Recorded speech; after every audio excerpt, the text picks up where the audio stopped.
Hi, I'm Richard Warnica. I'm a senior opinion writer at the Toronto Star. Prime Minister Mark Carney unveiled his cabinet in Ottawa today, and I was immediately struck by two things. One was that this looks to me like a cabinet that is designed to show immediate and aggressive action on Mr. Carney's priorities. If you look at the ministers he has put in those crucial places, he's clearly trying to turn a page, trying to show faces, but the people who got the most powerful, the most urgent portfolios are ones with deep government experience.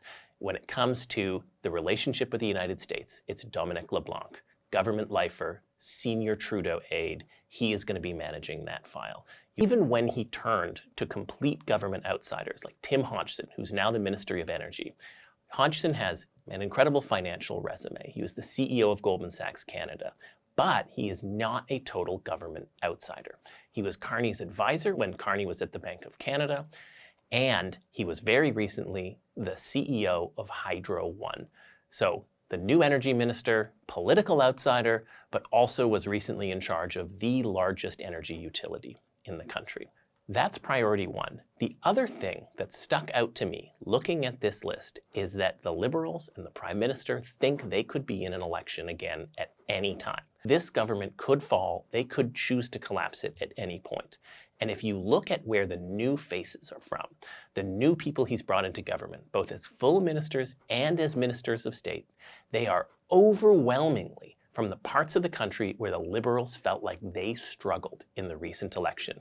You go down through the list, you're seeing new ministers from Surrey, ministers of state from Brampton, from Mississauga, from Thornhill, the suburbs of Toronto, the suburbs of Vancouver, even a place like Kelowna, rural BC, but a big enough city where they feel like they can compete. They are putting key lieutenants in visible places in those areas because they already are thinking about the next election and they're thinking about how do we win a majority next time. Now, these two priorities are linked.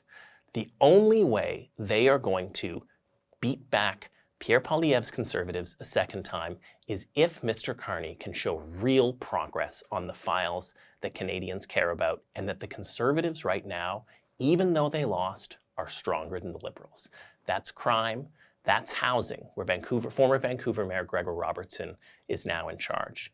So if they can show real progress on those files, they're going to be well set up to compete for a new election that could come as early as next year.